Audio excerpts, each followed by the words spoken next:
तो हेलो भैया, KLT Bhojpuri dancer में आप लोग का स्वागत है। तो हमारे तो गाना रिलीज हुए वाला बा और वो चैनल का नाम है KLT डांसर।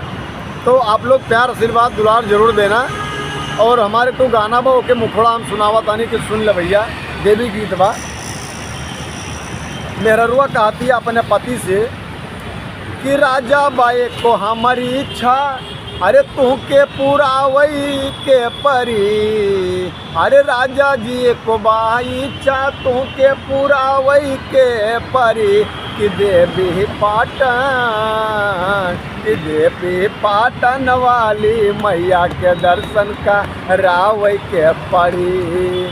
देवी पाटन वाली मैया के दर्शन करावई के पड़ी।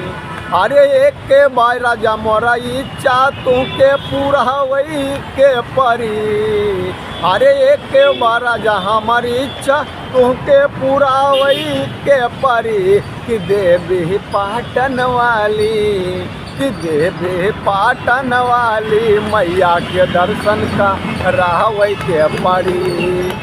देवी पाटन वाली मैया के दर्शन का रावई के पड़ी। जय श्री राम दोस्तों। अगर जो गाना का मुखड़ा अच्छा लगा होगा तो बोलना, बहुत अच्छा लगा कमेंट में ज़रूर बताना। आइए अगले वीडियो में मिलेगा, तब तक के लिए जय श्री राम।